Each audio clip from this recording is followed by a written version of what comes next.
Hello everyone. जैसे कि हमने लास्ट पार्ट में पढ़ा था कि वाक्य के कौन कौन से भाग होते हैं, उसके बारे में हल्का सा मैंने बताया था। उससे पहले हम लोगों ने पढ़ा था कि वाक्य कितने प्रकार का होता है। ग्रामर के पॉइंट ऑफ व्यू से भी पढ़ना ज़रूरी था और ट्रांसलेशन के पॉइंट ऑफ व्यू से। अब क्योंकि यहाँ पर हमें हिंदी से अंग्रेज़ी और अंग्रेज़ी से हिंदी बनाना सीखना है, तो हमें ट्रांसलेशन पर बहुत ध्यान से काम करना होगा। देखिए, आज का टॉपिक है 3 पार्ट्स ऑफ अ सेंटेंस। वैसे मैं बता दूं आपको कि आज का टॉपिक बहुत इंपॉर्टेंट होने वाला है, स्पेशली उन लोगों के लिए जिन लोगों को सब्जेक्ट, वर्ब और ऑब्जेक्ट की समझ नहीं है। वे नहीं पकड़ पाते वाक्य में से कि ट्रांसलेशन के पॉइंट ऑफ व्यू से कि हमें इन्हें कैसे समझना है। क्योंकि जब हम हिंदी से अंग्रेज़ी बनाते हैं तो मैंने देखा है बहुत सारे विद्यार्थी वाक्य के हिंदी में लिखा जो वाक्य है उसके पहले शब्द से शुरू करते हैं, चाहे वो कुछ भी हो। ऐसा नहीं होता हर बार। हमें वाक्य में सब्जेक्ट को पकड़ना आना चाहिए। जैसे कि आप देख पा रहे हैं 3 पार्ट्स ऑफ ए सेंटेंस। अगर मैं वाक्य को मुख्य रूप से 3 भागों में बांटूं तो 3 भाग बनते हैं, सब्जेक्ट, वर्ब और ऑब्जेक्ट। जी बिल्कुल ठीक। सब्जेक्ट को हिंदी में कर्ता, वर्ब को क्रिया और ऑब्जेक्ट को कर्म कहा जाता है। देखिए, सबसे पहले सब्जेक्ट मतलब कि कर्ता।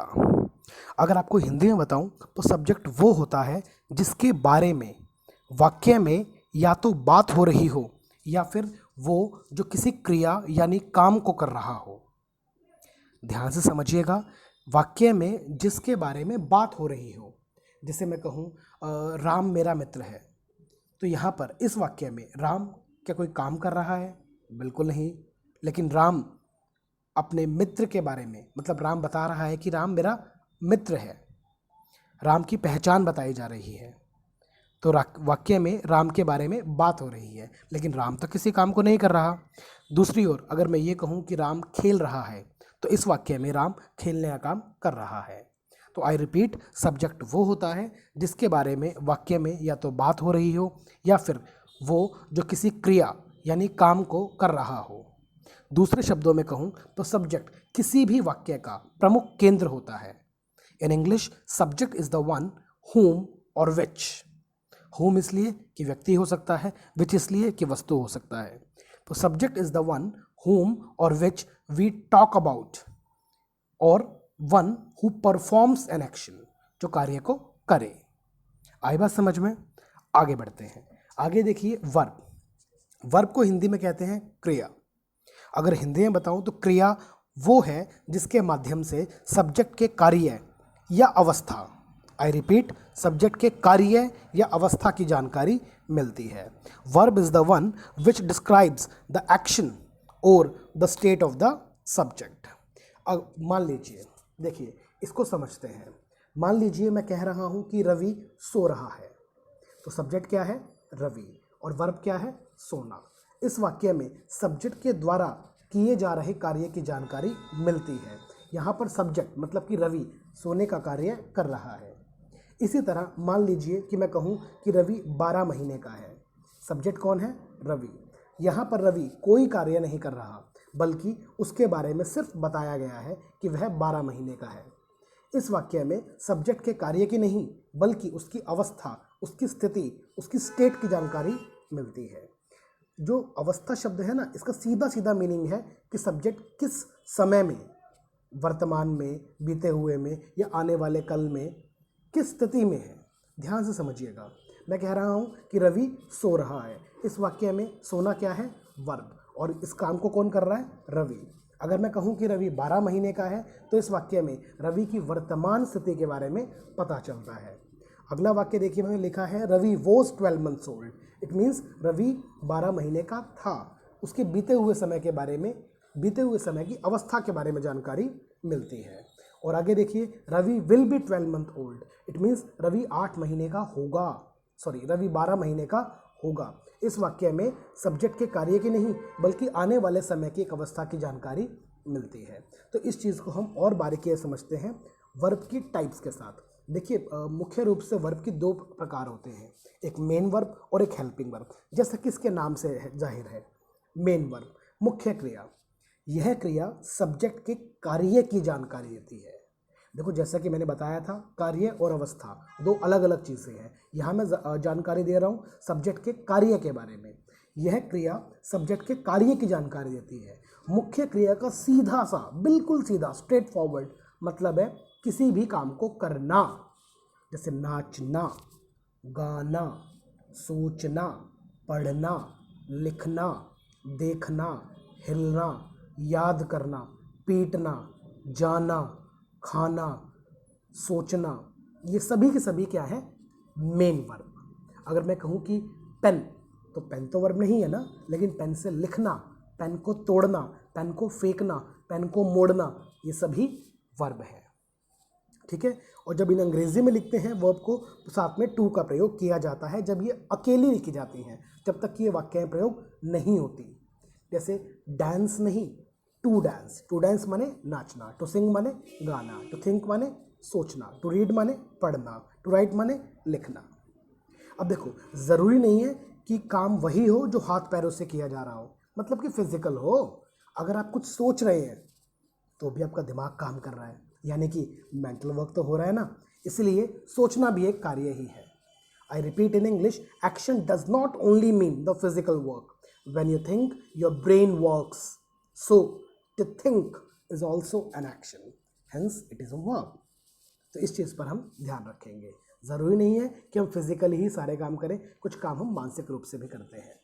देखिए दूसरा पार्ट है हेल्पिंग वर्ब, जिसे हम इंग्लिश में ऑक्सिलरी वर्ब भी कहते हैं, हिंदी में सहायक क्रिया भी कहते हैं। यह जो क्रिया होती है, यह सब्जेक्ट की अवस्था, मैंने कहा था ना दो चीज़ें होती हैं, एक तो कार्य और एक अवस्था। यह अवस्था के बारे में बताती है। सब्जेक्ट के अनुसार वह समय काल, वर्तमान, भूत और भविष्य के अनुसार इनका प्रयोग किया जाता है। मतलब प्रेजेंट है तो प्रेजेंट, पास्ट है तो पास्ट और फ्यूचर है तो फ्यूचर। इस चीज़ को हम आगे से और अच्छे पढ़ेंगे, बट फिलहाल मैं हल्का सा इनके बारे में बता देता हूँ। जैसे is, am, are, was, were, has, have, had, do, does, did, will, shall, ये सभी आपने सुनी होंगी। ये सभी की सभी हेल्पिंग वर्ब का एक रूप रहती है ट्रांसलेशन के नज़रिए से। अब देखिए, सबसे इंपॉर्टेंट चीज़ और आती है इसमें आगे, ऑब्जेक्ट। बिल्कुल, ऑब्जेक्ट। देखो, object is the one which gets affected by the action और the state of the subject. मतलब यह वह शब्द होता है जिस पर कर्ता, मतलब सब्जेक्ट के कार्य या अवस्था का प्रभाव पड़ता है। या तो उसके कार्य का प्रभाव पड़ेगा या उसके अवस्था का प्रभाव पड़ेगा। जैसे मैं कहूँ कि राम मेरा दोस्त है, जैसे कि यहाँ लिखा है राम मेरा पड़ोसी है। अगर मैं कहूँ कि राम मेरा दोस्त है तो राम इज़ माई फ्रेंड। अब राम कोई काम तो नहीं कर रहा, लेकिन उसकी अवस्था का प्रभाव पड़ रहा है। इसी प्रकार मैं कहूँ कि राम मेरा पड़ोसी है तो राम इज़ माई नेबर, इसका प्रभाव वहाँ पड़ रहा है। अब देखिए, हिंदी में थोड़ा सा ना इसको अंतर करके सीखते हैं। जब तक हम इसे समझ नहीं पाएंगे, अंतर नहीं कर पाएंगे, तब तक हमारे साथ दिक्कत रहेगी। एक एग्जाम्पल मैंने लिखा है हिंदी में कि राम मेरा पड़ोसी है। इस वाक्य में सब्जेक्ट क्या है, राम, जी बिल्कुल राम है। ऑब्जेक्ट देखिए, मेरा पड़ोसी, केवल पड़ोसी नहीं, मेरा पड़ोसी, मॉडिफायर होना ज़रूरी है अगर दिया हुआ है तो। और इस वाक्य में मेन वर्ब, क्या राम कोई काम कर रहा है, जी बिल्कुल नहीं कर रहा। तो यहाँ पर हम इस चीज़ को मेन वर्ब में नहीं लिखेंगे। अगर मैं आपसे पूछूं यहाँ मेन वर्ब है तो कहेंगे सर मेन वर्ब ट्रांसलेशन के पॉइंट ऑफ व्यू से इस वाक्य में नहीं है। आई रिपीट, नहीं है, क्योंकि राम इस वाक्य में कोई काम कर ही नहीं रहा। बात समझ में आई? अब मैं एक एग्जांपल और देता हूँ। जैसे राम खेलता है, तो इस वाक्य में सब्जेक्ट क्या है, राम। मेन वर्ब क्या है, राम क्या काम कर रहा है, खेलना, टू प्ले। लेकिन इस वाक्य में क्या ऑब्जेक्ट है, जी बिल्कुल नहीं, मेंशन ही नहीं किया हुआ। तो इस तरह की एक एक्सरसाइज आपको दी जाएगी आज होमवर्क में करने के लिए। उसे आप ऐसे ही इलस्ट्रेट करेंगे। एक वाक्य होगा, उस वाक्य के 3 हिस्से आपको अलग अलग करने हैं, एक सब्जेक्ट, एक मेन वर्ब और एक ऑब्जेक्ट। ध्यान रखिएगा, तीनों बेहद ज़रूरी हैं।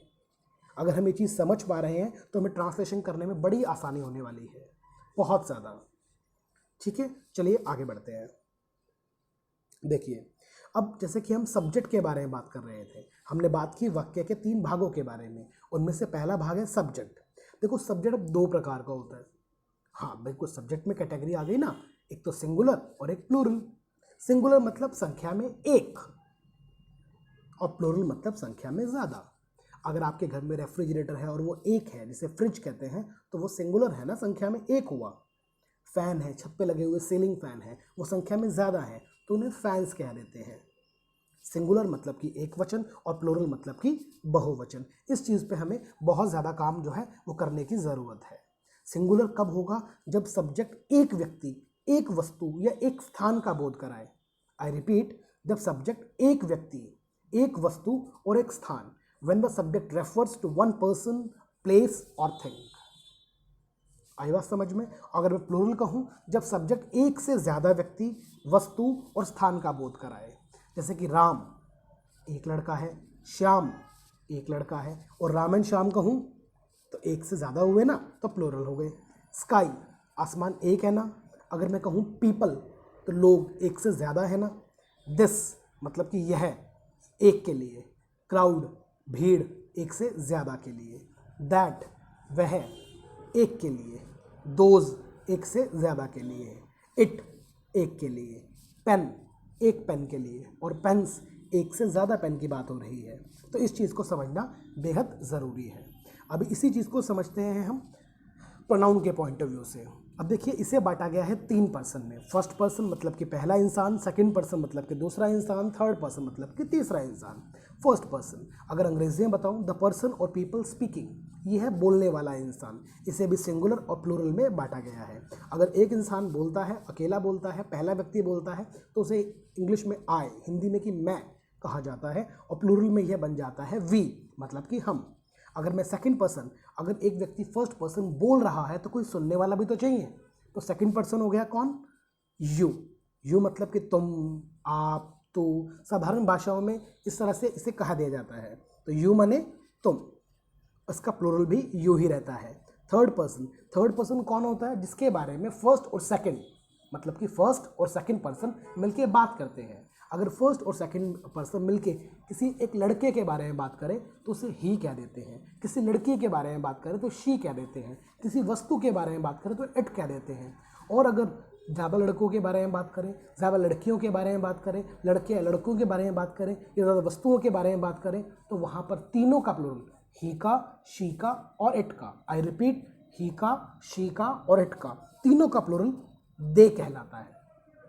ज़्यादातर बच्चे गलती करते हैं इस चीज़ में, ही का प्लूरल दे बना देते हैं, शी का प्लूरल दे बना देते हैं, लेकिन इट में पता नहीं इट्स क्यों लगा देते हैं। इट्स नहीं होता, इट का प्लूरल दे ही रहता है। इट इज़ अ मैंगो, इसका प्लूरल बनेगा दे आर मैंगोज। इट्स नहीं होगा, दीज नहीं होगा, दोज नहीं होगा। समझिएगा इस चीज़ को, बहुत ज़रूरी है। गलतियाँ करते हैं आप लोग, ध्यान से समझिएगा। इट का प्लूरल क्या रहेगा?